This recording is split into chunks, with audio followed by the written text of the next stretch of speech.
Dahlia, how are you doing this morning?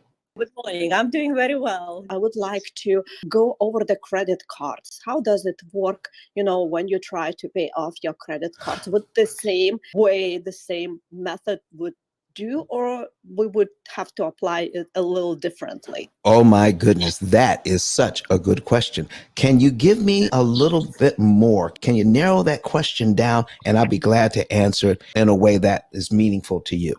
Yes. So let's say I have 8,000 in a credit card debt.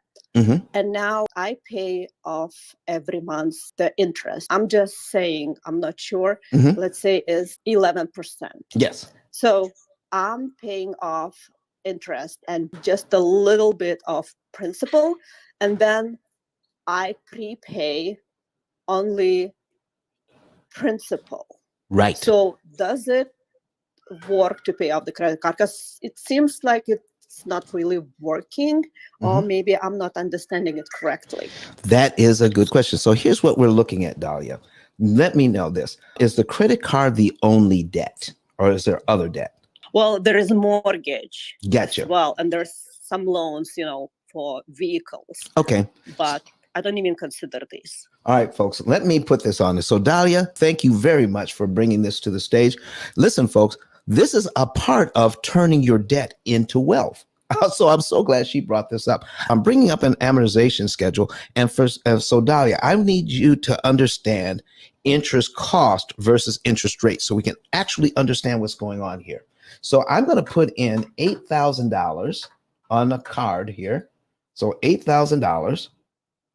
And most people don't realize that when they do an amortization for a credit card, it's over 240 months. It's a 240 month amortization. It doesn't mean that they want you to take 20 years. It's that is how they figure out how much interest to pay.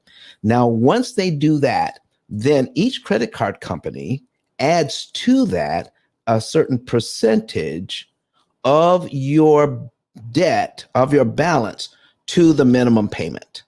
All right. Because if they left it at strictly the amortization here, it would take 20 years. Let me show you what I mean here.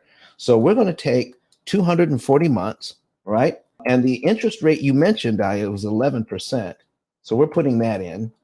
And now I'm going to show you something here that if you just left it to that, only $9.25 would go to principal and $73.33 would go to interest out of your very first payment of $82.58. But what a credit card company will do, they will add a little bit more that goes to principal. And it's not standard across the industry. Depending on which card you're working with or which company you're working with, they will pick out how much they want to add to this $9.25 so that they can keep reusing that money. So far, so good. So here's the one thing we need to realize. When you're looking at credit card debt, you're looking at 11% and you're feeling bad. Okay. But it's not 11% a month, Dahlia. It's 11% for the year. This is less than 1% a month. 12% would be exactly 1% a month. So how much is that? So when we take a look at that interest payment, if you were to pay off that $8,000 in just 1 month, I need you to see this, that the interest that you're saving is $73.33, $73.33. That's it. Okay. If you have other debt, you might say, how can I use this money to better benefit me? I'm going to pay the credit card company $73. Now, we have been told over the years that credit cards are evil. That credit card interest is bad.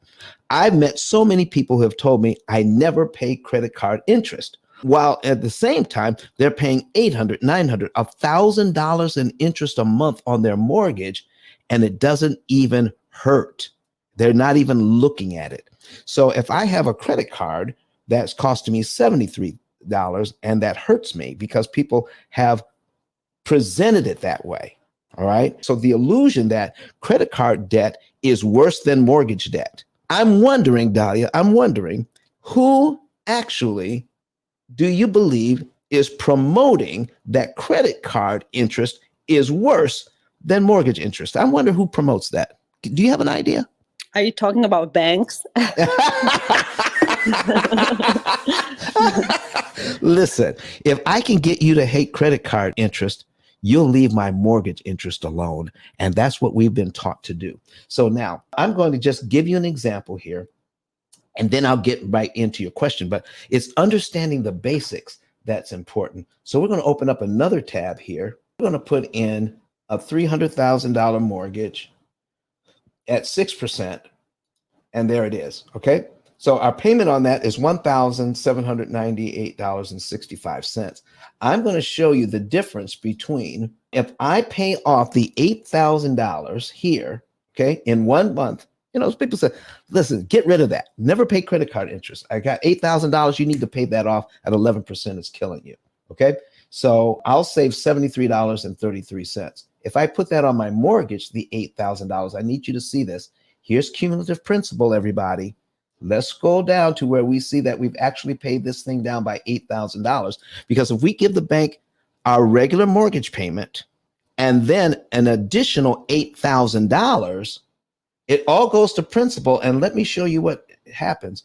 It knocks off over 2 years worth of payments and saves a grand total of $37,000. $37,034.36 to be exact, Dahlia. That's the first thing I want to show. All right.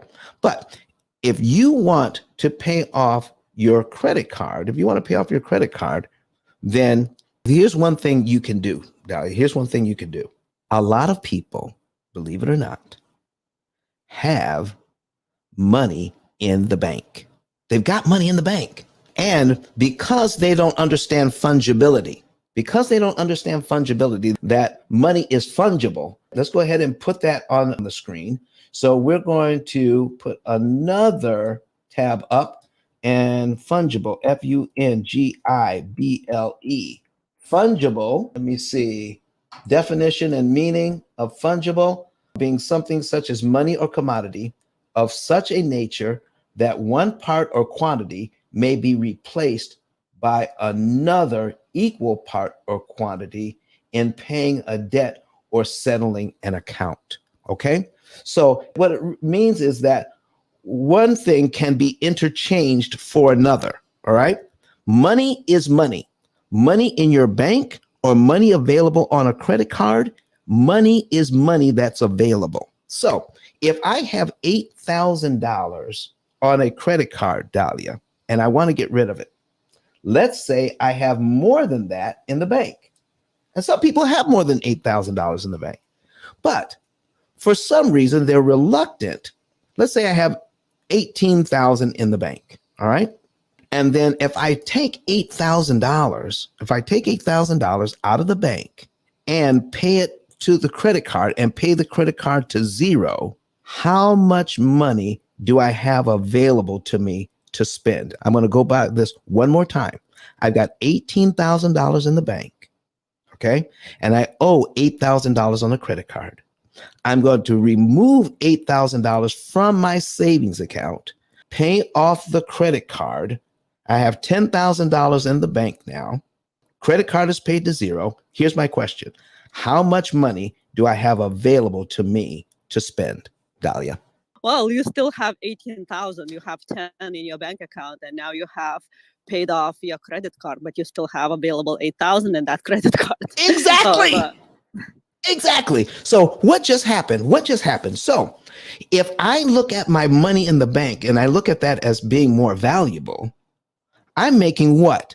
0.1% on that money? And I'm paying 11% a year on the credit card debt. Horace Jennings says, I have 18 grand available. You're right. Thank you, Horace. And so, folks, here's what we're saying. You're paying to keep your money in the bank. You're paying Visa. You're paying MasterCard 11% a year to keep $8,000 in your bank that you're making 0.1% on. So here's what you could do. If you're really wanting just to pay the card off, take the money from the bank, pay the card to zero. You still have the money available to you. So here's what you do. Have this mindset. My credit card that I owe a balance on, I'm now going to treat it as a savings account or a holding account for my money. So I'm going to put my money over here so that if I need it, I can just pull it back off later and use it.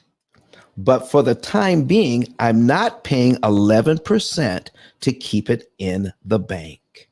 But Don has some valuable information that can contribute to the quality of a person's life. And it only costs you a few dollars. It's his book. Why not get that? I'm going to go through the P.I.L.L method myself with some of my investment properties. So I'm going to link up with Don, and then I'm going to sit down with him, show him my investment portfolio, and see how I can eliminate interest.